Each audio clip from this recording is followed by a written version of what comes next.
Halo, mahasiswa kelas Psikologi Seni. Salam jumpa kembali, nama saya Satwika. Dan pada video kali ini kita akan membahas mengenai Art-Based Research Method atau metode penelitian berbasis seni. Nah, sebelum kita melangkah lebih jauh mengenai Art-Based Research Method, mari kita renungkan terlebih dahulu dasar-dasar filosofis dari metode berbasis seni ini. Apa sajakah pemikiran atau teori atau landasan filosofis tersebut dari terciptanya model Art-Based Research Method ini?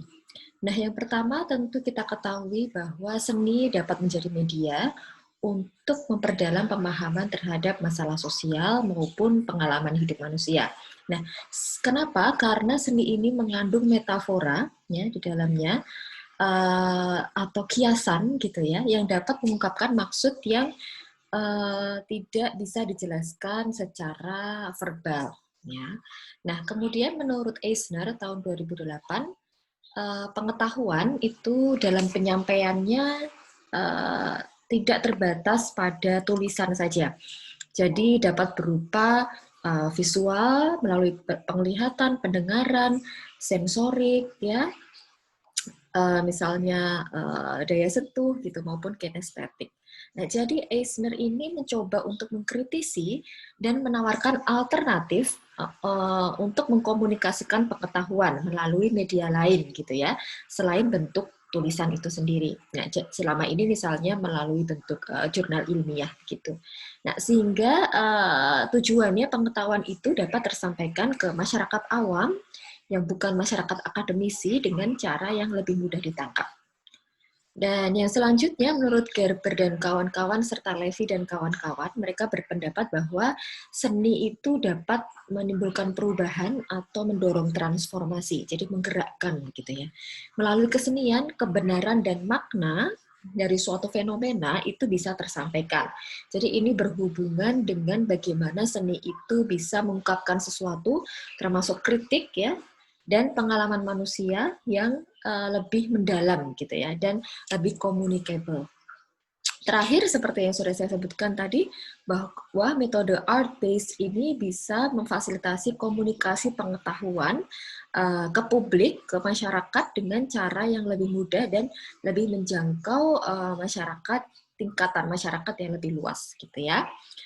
Nah, kemudian melalui beberapa pendekatan filosofis tersebut, kemudian tercetuskan metode art-based method ini. Dan salah satu pelopornya adalah yang bernama Eisner itu tadi, yang mana tahun 93 dari Stanford University, dia mulai menggunakan seni sebagai mode penelitiannya untuk memperkaya khasanah ilmu sosial dan perilaku. Ya. Dan kemudian karena Eisner ini juga pengajar gitu, dia kemudian menjadikan kelas yang dia ajar itu sebagai panggung pertunjukan gitu istilahnya. Artinya kemudian kelas tersebut bisa lebih hidup dan kemudian lebih menarik untuk bisa membangkitkan diskusi-diskusi dari pesertanya. Nah, kemudian beberapa istilah yang sering dipakai oleh peneliti-peneliti tentang art-based research method ini, selain menggunakan kata art-based gitu ya, ada beberapa istilah lain, misalnya artistic inquiry atau art-informed research gitu.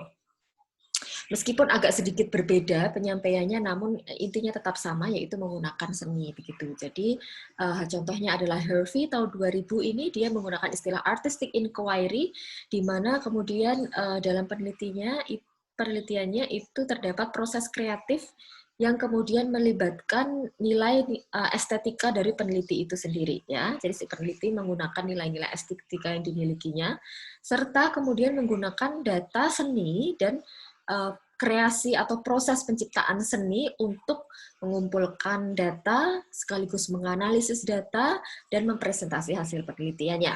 Itu yang dilakukan Hervey. Kemudian Knowles dan Co. tahun 2008 mereka menggunakan istilah art informed research, di mana mereka melibatkan seni dalam penelitian kualitatif mereka. Ya. Jadi tidak berbasis pada seni, tapi dipengaruhi oleh seni gitu ya. Jadi tidak secara keseluruhan. Nah, kemudian Levy tahun 2015 dan McNiff tahun 2011 mereka menggunakan sepenuhnya seni gitu untuk seluruh proses penelitian. Jadi dari awal mereka menyusun pertanyaan penelitian, kemudian mengumpulkan data, analisis, interpretasi, bahkan penyampaian atau representasi penelitian mereka menggunakan seni secara keseluruhan, gitu ya. Nah, dalam art-based research tentu saja kemudian berawal dari penelitian-penelitian yang menggunakan seni yang sudah dilakukan pelopor-pelopor tadi, kemudian bisa kita kerucutkan ada beberapa pendekatan yang bisa digunakan. Yang pertama art-based inquiry, ya, yakni menggunakan proses artistik itu sendiri untuk memahami seni itu sendiri, ya, memahami seni melalui proses artistik maupun memahami pengalaman seni yang dilakukan oleh orang-orang yang menggunakan kesenian tersebut. Gitu. Nah, yang kedua, kemudian art informed inquiry, yang ini kemudian menggunakan seni untuk menyajikan temuan penelitiannya. Ya, jadi penampilan seni atau pertunjukan seninya itu adalah sebagai media pengkomunikasian dan media untuk merespon terhadap fenomena yang dipelajari. Kemudian yang ketiga adalah art informing inquiry, yakni menggunakan seni kemudian untuk memperdalam atau membangkitkan pemahaman terhadap suatu fenomena oleh si audiens, ya. Jadi menggunakan seni supaya audiens itu lebih memahami suatu fenomena. Nah, ketiga pendekatan ini dapat dilakukan salah satu saja atau secara keseluruhan untuk melakukan art-based research. Nah, berikut ini adalah kemudian bagaimana sih kemudian untuk menginsertkan seni itu terhadap di setiap sendi-sendi penelitian kualitatif. Nah, mungkin Anda sudah memahami terlebih dahulu ya di kelas-kelas Anda sebelumnya, kelas metode penelitian, bahwa metode pendekatan penelitian kualitatif ini merupakan metode untuk memahami sebuah fenomena, bukan? Ya. Jadi kita melakukan kualitatif, yakni melalui wawancara, observasi, dan sebagainya untuk memahami sebuah fenomena.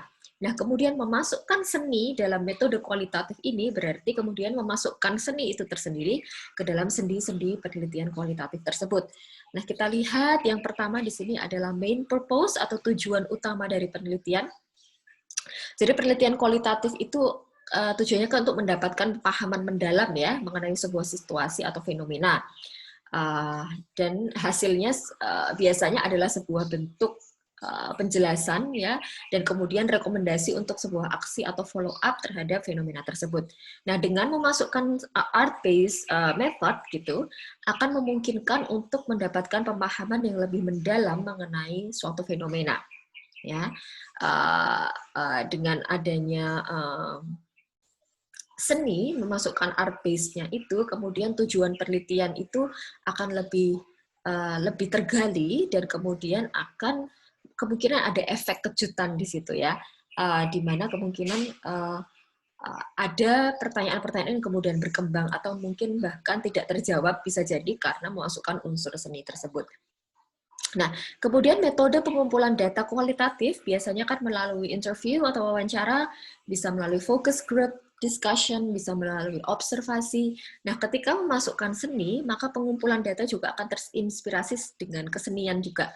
Seperti misalnya storytelling, fotografi, ya, menggambar, bisa jadi menulis puisi, melakukan pertunjukan tari atau drama, dan sebagainya. Jadi misalnya, selain wawancara dan observasi ya, misalnya kita ingin mengetahui kondisi atau pengalaman hidup seorang anak jalanan misalnya. Selain kita mewawancara atau mengobservasi mereka, kehidupan mereka di jalan, tapi misalnya kemudian meminta anak jalanan ini untuk membuat pameran fotografi di mana mereka mengambil foto-foto tentang kehidupan mereka sendiri sehari-hari, sehingga kita bisa lebih memahami dari visual, dari visualisasi mereka anak jalanan yang mengambil foto itu sendiri, kita bisa lebih memahami dari kacamata mereka bagaimana sih kehidupan mereka sehari-hari. Nah, selanjutnya kemudian pada analisis data, Penelitian kualitatif biasanya menggunakan interpretasi ya, menggunakan pemahaman, dan kemudian nanti akan ada saran-saran untuk pengembangan atau tindak lanjut dari suatu fenomena ya, sesuai dengan pertanyaan penelitian.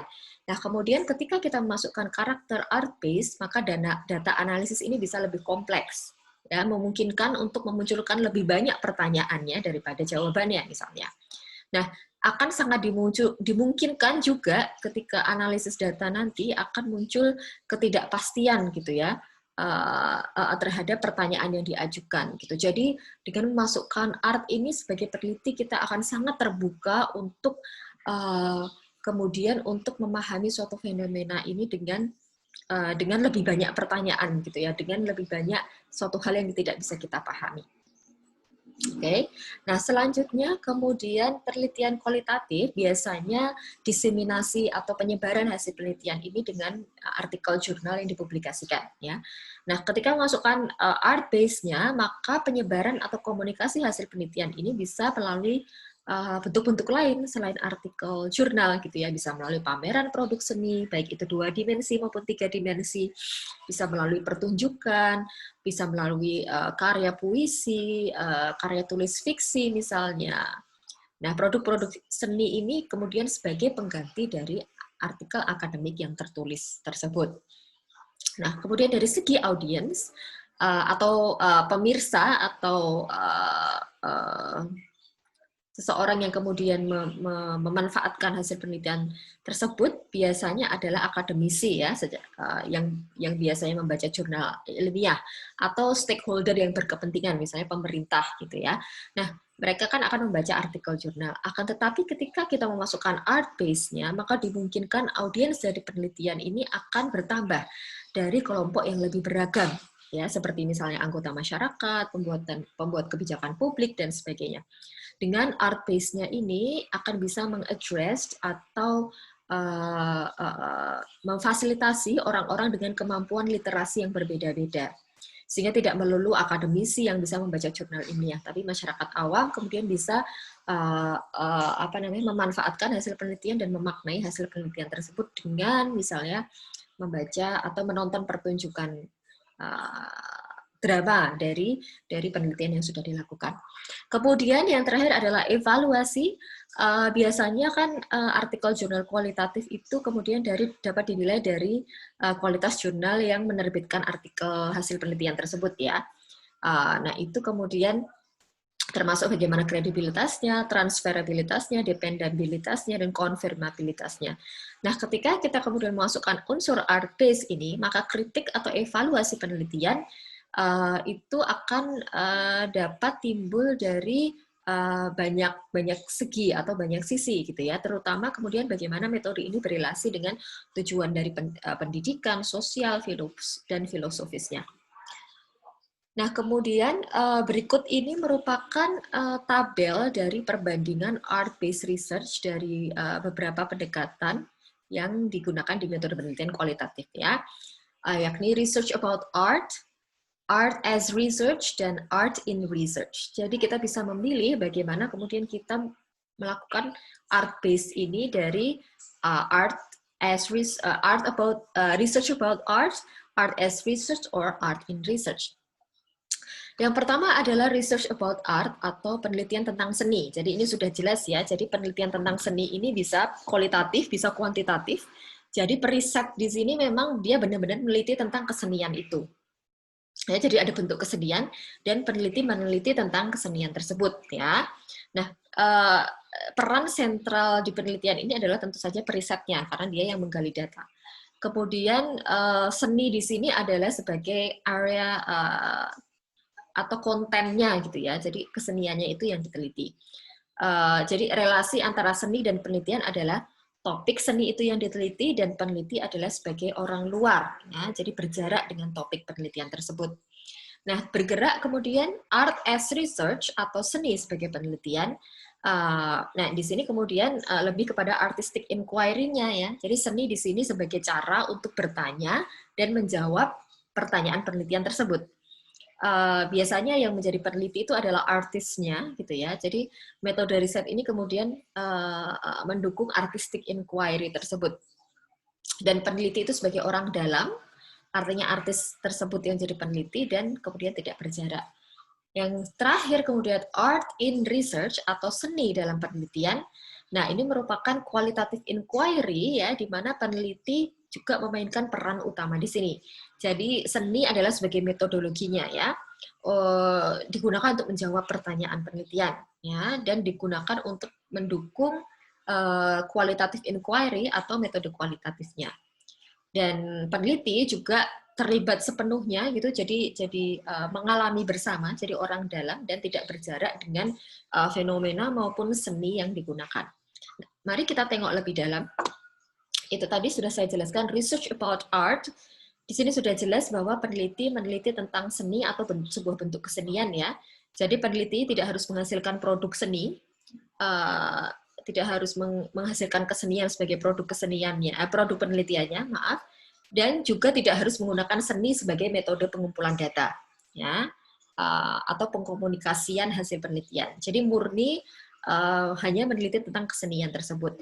Nah, contohnya adalah studi sejarah seni, misalnya studi tentang teater, studi tentang media, musikologi, studi tentang peran estetika dan sebagainya. Contohnya misalnya seorang sejarawan, dia ingin meneliti tentang sejarah dan bentuk kesenian ludruk gitu yang berkembang di Jawa Tengah. Seperti itu, research about art, dan kemudian art in research di sini lebih bertujuan untuk mendapatkan pemahaman tentang yang mendalam tentang apa yang dapat dilakukan atau diaktifkan oleh seni atau proses penciptaan seni atau karya artistik. Nah, seni di sini sebagai cara penyelidikannya juga. Jadi di sini peneliti menggunakan proses artistik di dalam penelitiannya untuk bisa lebih memahami hal yang diteliti gitu ya. Jadi proses kreatif ini juga melibatkan nilai estetika si peneliti tentu saja, serta menggunakan data seni dan penciptaan seni untuk pengumpulan, analisis, data, dan presentasi hasil penelitiannya gitu ya. Jadi art as research ini kemudian kalau saya boleh memberi contoh adalah misalnya seorang seniman gitu ya, kemudian dia berproses menciptakan kesenian, tapi juga meneliti di situ ketika proses dia menciptakan kesenian itu apa yang kemudian bisa didapatkan ya dari proses penciptaan tersebut. Gitu. Jadi misalnya adalah seorang seniman, kemudian dia proses menciptakan karya seni yang bertema sesuatu gitu ya. Kemudian dalam proses penciptaan seni tersebut, apa yang kemudian lebih bisa digali, apa yang kemudian yang lebih bisa muncul dari proses penciptaan kesenian tersebut. Nah, kemudian yang terakhir adalah art in research. Nah, dalam metode ini seni kemudian digunakan secara aktif ya sebagai proses kreatif dalam proses proses penelitian secara keseluruhan ya. Jadi ini peneliti juga terlibat secara aktif dari merancang dan menggunakan metode artistik dalam penelitiannya. Dan komponen seni yang digunakan itu keseluruhan ya, mulai dari menentukan fokus penelitian, merumuskan pertanyaan, mengumpulkan data, analisis, kemudian diseminasi hasil penelitian. Juga mengevaluasi hasil penelitian juga termasuk menggunakan art juga. Kemudian contohnya adalah saya beri contoh di sini misalnya dan art in research ini kemudian mereka lebih menggunakan seni untuk mempelajari fenomena ilmu sosial atau perilaku ya. Jadi misalnya saya beri contoh adalah seorang peneliti begitu ingin meneliti tentang orang-orang yang hidup dengan HIV/AIDS gitu ya. Kemudian peneliti ini menggunakan kesenian yaitu proses penciptaan teater gitu ya dengan orang-orang yang hidup dengan HIV/AIDS atau ODA gitu. Dan kemudian dari merumuskan pertanyaan sampai hasil penelitian dia menggunakan proses pembuatan teater sampai ke pertunjukan teaternya untuk menggali lebih dalam pengalaman orang-orang dengan HIV/AIDS ini. Nah, kemudian dalam melakukan art-based research ini penting sekali seorang peneliti harus memperhatikan nilai-nilai estetika yang dimiliki dimilikinya gitu. Jadi pendek kata, peneliti ini juga harus memahami kesenian tentu saja, harus mempelajari kesenian yang digunakan dan mempunyai kesadaran estetika. Jadi secara estetika dia juga punya sense of aesthetic gitu ya. Nah, di sini peneliti kemudian harus melakukan dialog dengan seniman atau advisors untuk memastikan nilai estetika yang dia gunakan dalam penelitiannya ini dapat diterima gitu ya. Nah, dalam praktik art-based research ini kita sebagai peneliti gitu, menurut Levy harus percaya terhadap proses ya. Jadi ini bukan merupakan sebuah penelitian seperti kuantitatif yang fixed gitu, metode kemudian cara dihitung secara kuantitatif dan sebagainya. Namun di sini seorang peneliti yang menggunakan art-based research harus kemudian lebih percaya pada proses, bisa membiarkan informasi mengenai fenomena yang diteliti itu secara induktif ya, kemudian bisa mengalir dengan proses penelitian yang dia lakukan, bisa kemudian lebih fleksibel ya, dan istilahnya menari bersama penelitiannya begitu ya. Nah, peneliti ini juga harus menanggalkan konsep kuantitatif yang rigid ya, jadi harus lebih fleksibel itu tadi secara kualitatif. Juga peneliti harus menanggalkan pandangan dirinya sebagai seorang ahli ya, jadi dengan menggunakan art-based research, peneliti ini bukan seorang pendidik dan bukan seorang yang mengubah pemahaman ya, tapi peneliti di sini lebih berperan sebagai kertas yang kosong gitu. Bahkan peneliti di sini adalah sebagai pembelajar yang memang belajar dari partisipan, terlebih mengenai fenomena yang sedang dikaji tersebut ya. Juga selanjutnya sebagai peneliti kita juga harus dengan sadar meninjau kembali tujuan penelitian, pertanyaan penelitian, seiring dengan berkembangnya proses penelitian kita. Apakah kemudian hanya akan menjawab ego si peneliti saja, ataukah memang benar-benar memfasilitasi partisipan dan audiens dari penelitian tersebut sebagai peran sentral. Ya, jadi peran sentralnya itu ada di partisipannya, bukan si peneliti.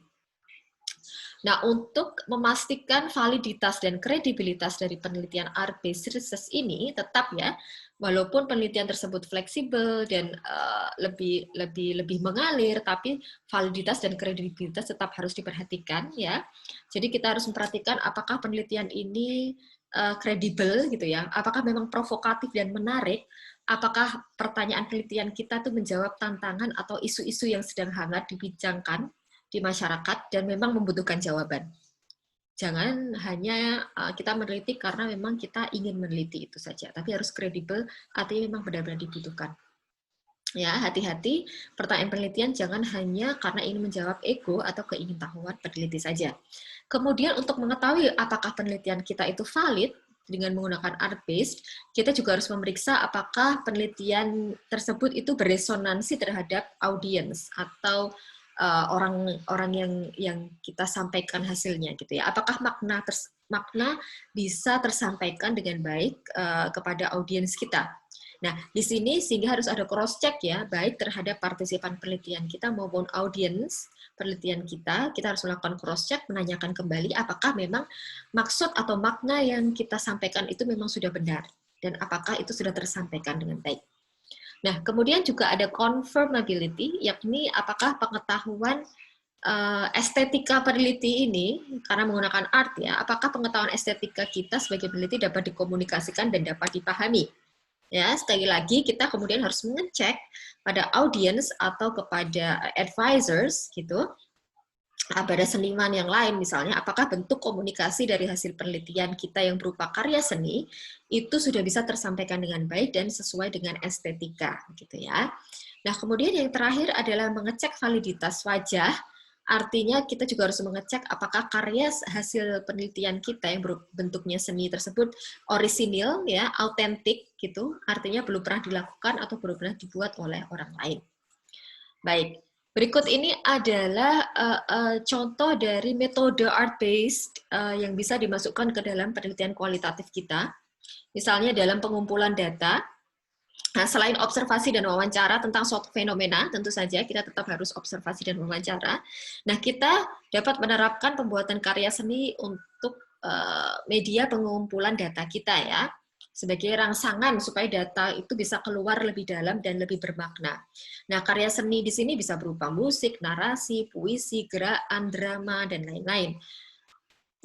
Sebagai contoh, baru-baru ini mahasiswa bimbingan skripsi saya gitu ya, ada yang menggunakan movement elicitation atau music elicitation dan visual elicitation sebagai media untuk menggugah pengalaman individu yang mereka teliti terkait dengan masing-masing tema skripsi mereka. Jadi menggunakan elicitation itu untuk tambahan supaya menggali lebih dalam makna dan proses wawancara mereka.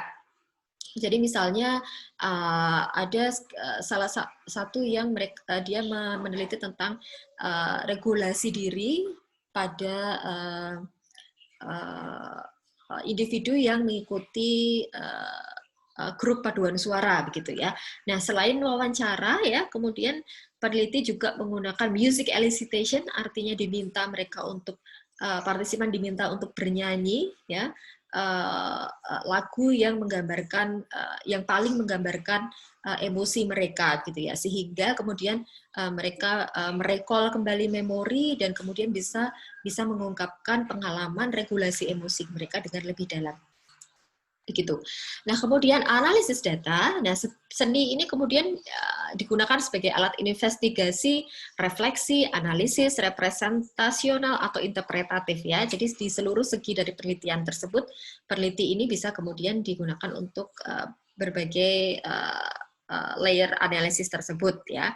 Jadi misalnya lukisan gitu ya, kita ketika menggunakan lukisan yang dihasilkan oleh partisipan gitu ya, kemudian bisa diinterpretasi oleh peneliti dan bisa dimasukkan dalam temuan penelitian juga. Nah, kemudian untuk menyajikan temuan-temuan hasil penelitian ya bisa berupa karya seni dan harus diingat bahwa dapat berupa segala bentuk ya. Jadi melibatkan juga bentuk-bentuk yang tidak hanya terbatas misalnya hanya pertunjukan saja gitu ya, tapi kemudian bisa melalui cerita, melalui lagu dan sebagainya. Nah, juga untuk menyajikan temuan ini kita harus melibatkan audiens dalam dialog kritis tentang fenomena yang kita selidiki gitu ya. Jadi audiens juga diminta pendapatnya dan kritisnya dalam dialog yang diinisiasi oleh peneliti. Gitu. Jadi misalnya ketika kita membuat sebuah karya lagu tentang sebuah fenomena sosial gitu ya, jadi kita tetap harus meminta feedback dari audiens yang mendengarkan lagu kita, bagaimana pendapat mereka, bagaimana kritisinya gitu.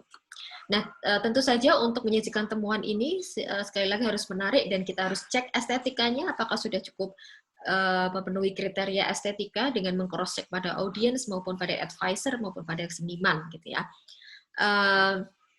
Dan kemudian sajian yang kita buat untuk mengkomunikasikan hasil penelitian ini diharapkan itu dapat menyentuh aspek psikologi seseorang ya, bisa menyentuh rasa empatinya gitu ya. Seperti yang saya kemukakan di video awal tentang pengantar psikologi bahwa seni itu kemudian seni yang dalam itu kemudian bisa menyentuh rasa empati seseorang gitu.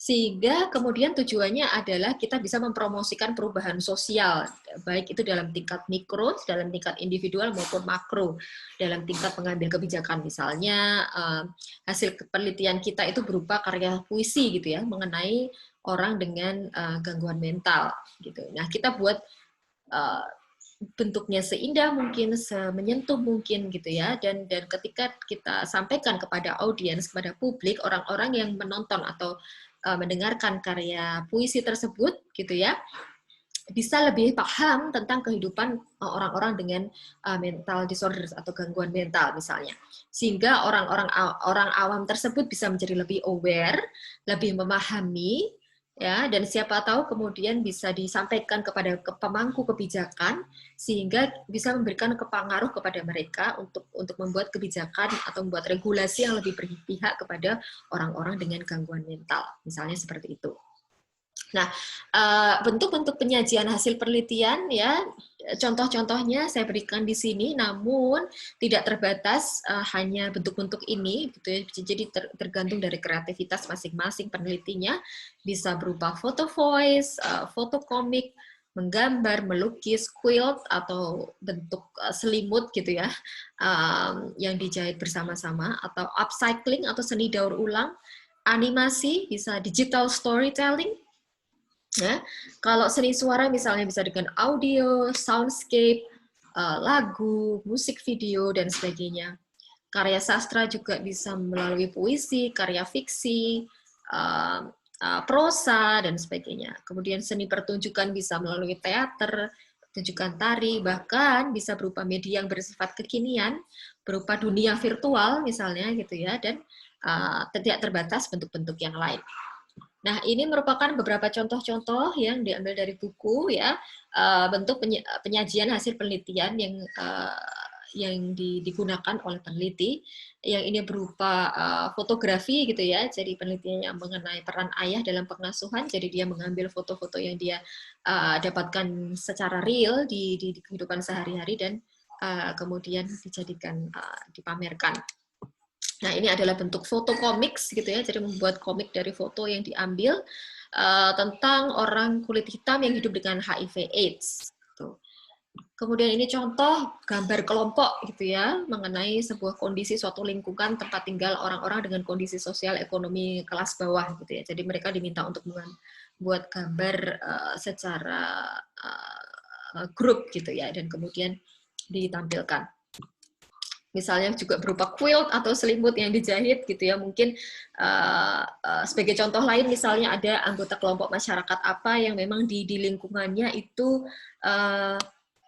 mereka membuat sebuah kesenian yang memang jadi ciri khas kelompok masyarakat tersebut. Nah, ini bisa digunakan juga sebagai media art base itu. Nah, ini contohnya quilt atau selimut yang dijahit. Ini penelitian tentang kualitas pelayanan publik dalam suatu masyarakat di lingkungan masyarakat tersebut. Kemudian dapat berupa instalasi upcycling ya, yang kemudian dipamerkan. Ini penelitian tentang vulnerable population yang ada di sebuah komunitas, dan mereka peneliti dan anggota masyarakat itu kemudian membuat sebuah instalasi yang menggunakan produk-produk yang di upcycling. Nah, Anda bisa melihat lebih jauh contoh-contoh lain ya yang sudah saya tulis di sini, dan banyak penelitian-penelitian yang ada di luar sana yang juga terdokumentasi secara artikel ilmiah gitu ya, yang bisa kemudian Anda pelajari tentang bagaimana sih mereka menggunakan art base ini dalam penelitian mereka. Oke, nah ini salah satu contoh yang saya tulis akhir di sini adalah movement elicitation, di mana saya menggunakan gerak tubuh gitu ya, untuk menggali lebih dalam pengalaman resiliensi atau daya tahannya para pengungsi gitu yang mengungsi di suatu daerah. Nah, ini adalah referensi yang mungkin bisa kalian gunakan jika kalian ingin belajar lebih dalam tentang art-based research. Dan demikianlah penjelasan mengenai art-based research. Kalian bisa menggali lebih dalam jika kalian memang tertarik, atau bisa berdiskusi langsung dengan saya mengenai tugas Anda nantinya, ataupun Anda ingin menggunakan art-based research ini dalam penelitian Anda di masa depan. Terima kasih atas perhatian Anda. Sampai jumpa pada materi dan kelas-kelas berikutnya. Salam.